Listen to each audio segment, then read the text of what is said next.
Mahalagang pagkakataon daw para sa mga kongresista ang 45-day recess para linawin ang issue ng charter change.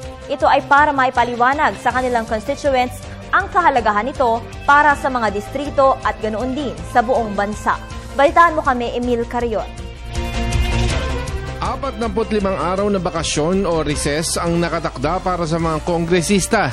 Ito rin ang pinakamainam na pagkakataon para ganapin ang mga public consultation sa issue ng charter change. Itong binigyan diin ni Speaker Sonny Belmonte para mabigyan ng oras ang mga constituents ng bawat representante na maintindihan ang mga mahalagang amendments, lalo na ang mga economic provisions ng saligang batas. Ito rin umano ang pagkakataon para makipagdialogo kay Pangulong Aquino at may paliwanag ang mga kapaki-pakinabang na bahagi nito na makakaengganyo sa mga foreign investors at makatulong sa economic growth at target ng Aquino administration na inclusive growth. Ang Makabayan Coalition sa balak na konsultasyon bagamat tutol sila sa Chacha. Maybe mahaba ang debate on Chacha, but you will notice that this is the simplest possible Chacha that we could think of, addressing a very important issue, yung economic provisions, while at the same time not opening doors but providing keys to meet contingencies as they may occur. Instead of trying to take advantage of the remaining days of this week, sabi namin, in consultation with the majority floor leader and the chairman of the Committee on Constitutional Amendments, let's take it up in May. That gives us almost more than 1.5 months to ponder and to consult.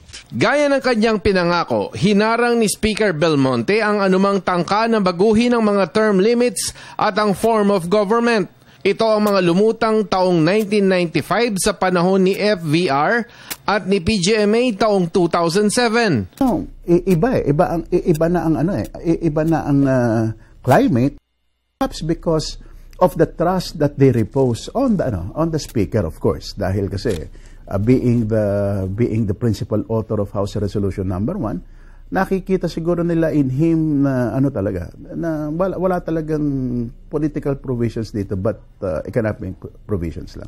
3/4 vote ng lahat ng miyembro ng Kongreso ang kinakailangan para sa Chacha.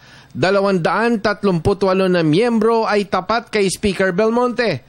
Ang mga ito ay galing sa 5 iba't ibang partido.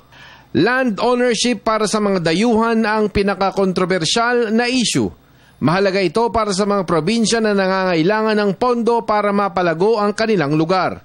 Katulad na lamang ng Romblon, isang tanyag, isang kilala na at lalo pang sumisikat na tourist destination. Pondo mula sa mga dayuhang nais magmay-ari ng mga lupain ang pwedeng panggalingan ng panggastos sa pagpapalawig ng kaunlaran. Definitely, I feel it's very important because I look at, especially in my island, we have all the great potentials, but sad to say, we don't even have people from the province who have the capacity to develop it. Mula sa report ni Freddy Abando, para sa Telebisyon ng Bayan, ako si Emil Carion.